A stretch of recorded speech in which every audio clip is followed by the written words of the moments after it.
मित्रों मित्रों आज के इस वीडियो में हम आप सभी को पुत्र प्राप्ति के संबंध में कुंडली के विचार बताएंगे। और जैसे कई लोग होते हैं जिनको कन्या होती है और वो सोचते हैं कि उनके योग लग्न योग क्या है और उसमें संतान का योग क्या उनके लिए बन रहा है और कब उसके लिए उनको कंसीव करना चाहिए।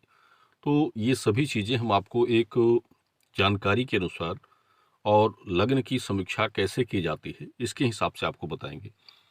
देखिए, थोड़ा सा समझने की बात होती है और सबसे मुख्य इसमें होता है कि आपके जन्म तिथि के आधार से जो लग्न बनाया जाता है और उस लग्न में ग्रहों की स्थिति क्या है ये देखना जरूरी होता है।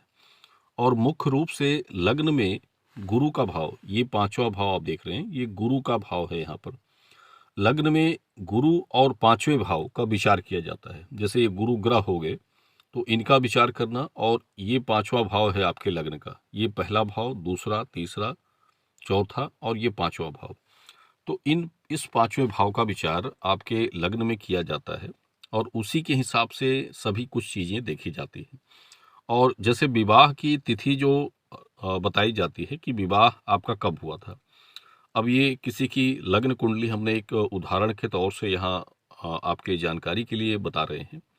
और जैसे इनके विवाह की तारीख जो है वो आप यहाँ देख लेंगे 10/2/2014 की है। और यहाँ सबसे पहले आप देख लेंगे कि विवाह के बाद इनकी योगिनी दशा किस हिसाब से बन रही थी। क्योंकि देखिए, जो दशा स्थिति होती है वो सबसे बड़ी चीज होती है कि आपकी दशा, ग्रह दशा क्या चल रही है और उस ग्रह दशा के अनुसार ही कोई कार्य आप शुरू करते हैं या किसी चीज का प्लान करते हैं।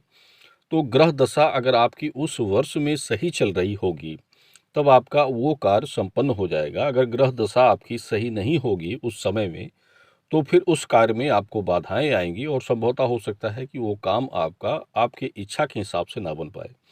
तो सबसे बड़ी चीज होती है कि आपके जीवन की ग्रह दशा, जैसे जितने भी ग्रह होते हैं तो उन ग्रहों की दशा आपके ऊपर किस प्रकार से कैसे चल रही है, किस वर्ष में उस ग्रह के अनुसार आपके लिए आपका उचित है, किस वर्ष के लिए आपका अनुचित बन रहा है, ये उनके ग्रह के हिसाब से बनती है। अब जैसे देखिए, विवाह के बाद हम ये सिर्फ जानकारी संतान के लिए बनाए हैं, यानी आपकी संतान की प्राप्ति के लिए ही ये योगिनी दशा की ग्रह दशा हमने बनाई है। और विवाह के बाद 2014 से 16 तक गुरु यानी धनु राशि की दशा थी, धनु की राशि थी। 2017 से 2018 शुक्र राशि थी। 2018 से 2019 तक सिंह राशि थी और 2019 से 20 तक मकर राशि थी इनके पास। 20 में राशि का परिवर्तन 6 माह में हो गया था, यानी एक वर्ष के पहले ही इनकी राशि का परिवर्तन हुआ, चंद्र की राशि की दशा बनी। यानी 2020 में 2 राशि इनके ऊपर बनी और 2021 से 22 तक तुला राशि, 2023 से 25 तक मेष राशि, 2026 से 27 तक मीन राशि, 2028 से 30 तक कर्क राशि और 2031 से 32 तक वृषभ राशि इनके लिए रहेगी। अब ये राशि आप यहाँ देख लिए कि इनके ऊपर राशि योगिनी दशा के हिसाब से क्या बनी थी। ये योगिनी दशा जो होती है ये आपके इन्हीं जो लग्न की अंक होते हैं इसी हिसाब से देखी जाती है कि योगिनी दशा क्या बन रही है। और उसके बाद यहाँ हम देख ले रहे हैं कि जो राशि है, जैसे आप देख रहे हैं कि जो राशि हमने आपको यहाँ बताई है तो उन राशि के हिसाब से यहाँ आपके लिए मैत्री महीने बनते हैं। यानी इनके हिसाब से, राशि के हिसाब से संतान योग और उसके हिसाब से उन राशि के हिसाब से गर्भ धारण के एक मैत्री महीने बनाए जाते हैं। अब यहाँ देख रहे हैं आप, जैसे मेष राशि का स्वामी मंगल है और मंगल आपको क्या देता है, मंगल आपको दोनों संतान योग देते हैं। वृषभ राशि की स्वामी शुक्र हैं, आपको कन्या संतान की योग बनाते हैं। मिथुन राशि के लिए बुध हैं जो आपको पुत्र संतान सुख देते हैं। कर्क राशि के लिए चंद्र हैं, दोनों संतानों के योग बनाते हैं। सिंह राशि के लिए सूर्य हैं, दोनों संतान देते हैं। कर्क राशि के लिए बुध हैं, पुत्र संतान योग बनाते हैं। तुला राशि के स्वामी शुक्र हैं, पुत्री संतान का सुख देते हैं। वृषभ राशि के स्वामी मंगल हैं, पुत्र और पुत्री दोनों का सुख आपको देते हैं। तो इसी प्रकार से जितनी राशि हैं उसके स्वामी के अनुसार आपको संतान सुख प्राप्त होता है। मकर राशि में शनि होता है तो संतान प्राप्ति में आपको बाधा होगी। कुंभ राशि में शनि होंगे तो पुत्र सुख प्राप्त होगा, लेकिन उसमें बाधाएं आपके लिए आएंगी, यानी पुत्र गर्भ नष्ट होगा या अन्य चीजें आपके लिए हो सकती हैं।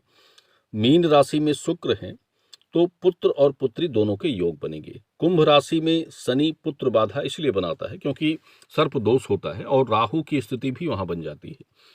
तो ये तो जैसे किसी की कुंडली देखी जाए तो उसके हिसाब से बनता है। अब यहाँ एक दशनोंतरी दशा के पास हम लौटते हैं। ये जो दशनोंतरी दशा आप देख रहे हैं, तो इसमें इसी स्वामी के अनुसार, यानी पहले राशि देखी, जैसे शुक्र राशि की बात करते हैं तो शुक्र राशि इनके लिए कब थी? 2017 से 18 के बीच में, यानी 1 वर्ष तक शुक्र राशि इनके ऊपर प्रभावित थी।